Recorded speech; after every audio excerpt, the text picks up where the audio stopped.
Nag-rides nga kami papunta dito sa Albay. Dahil ang Albay ay isa sa pinakasikat na lugar dito sa Pilipinas. Bata pa lang ako ay nakikita ko na to sa libro. At ngayon ginamit ko na naman si Toothless. Ang pinakapaborito kong motor na gamitin habang bumabiyahe. Dahil ito lang naman yung motor natin at wala nang iba. Maga pa ako umalis dito sa amin. Pero yung pag-uusapan natin ngayon, kung magkano yung nagastos ko mula dito sa Manila hanggang sa Albay, hanggang makabalik dito sa Manila ulit. Nagpa-full tank ka ako dito sa Paranaque. 400 pesos pala yung pinagas ko dito mga tol. Pina-full tank ko na para siguradong malayo muna yung makarating bago ako magpagas ulit. Pagkatapos bumiyahe na kami papuntang Taguig. Dadaan muna kami sa kaibigan natin na si Ebrik. Manghihiram lang tayo ng jacket sa kanya dahil wala tayong riding jacket mga tol. Pagdating sa Taytay, sabi nila magpa-full tank na daw ako. Sabi ko sige. Ayun 50 pesos lang yung napagas natin, full tank na agad. Pero okay na din yan, at least punong-puno na siya bago tayo umalis papuntang Bicol. At dumiretso na nga kami dito sa meet up place namin mga tol. Kumuha nga tayo ng vest natin dito. Tapos nagpa-check na rin tayo ng BP natin, baka high blood tayo. Buti na lang hindi. Pagkatapos naabutan natin dito si Boss Arch, kung saan mayroon siyang motor na may pinakamalaking tambulyo.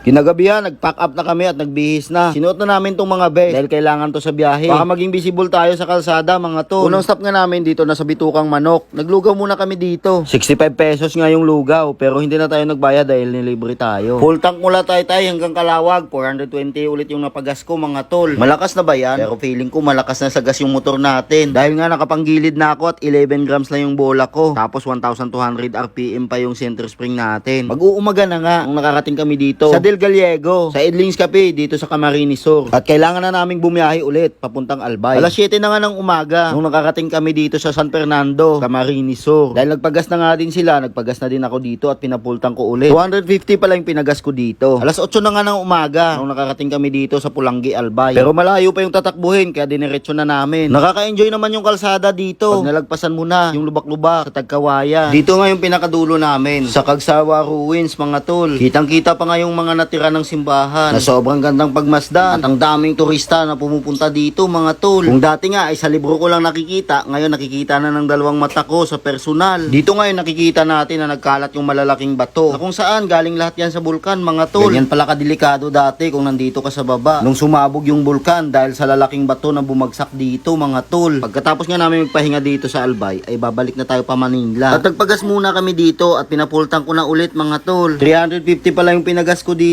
Nagsimula na ulit kaming bumiyahe dahil pabalik na nga tayo ng Manila. Eto na nga yung pinakamahirap na parte ng ride na kung saan iisipin mo na kung gaano pa kalayo yung pauwi. Pero kailangan lang nating enjoyin hanggang makauwi tayo ng ligtas at walang mangyaring masama sa atin sa biyahe. Hanggang sa makarating na kami dito sa Sipokot, Camarines Sur. At dito nga yung nagpa-full tank na ulit ako at 300 pesos nga yung pinagas ko dito mga tol. At patuloy na ulit kami sa biyahe hanggang sa makarating na kami dito sa Atimonan, Quezon. At dito nagpa-full tank ulit ako at 300 pesos nga yung papagas ko dyan mga tol. Gumastos nga ako ng higit 2,000 mula dito sa Manila hanggang Bicol at hanggang makabalik dito sa Manila sa gas pa lang mga tol.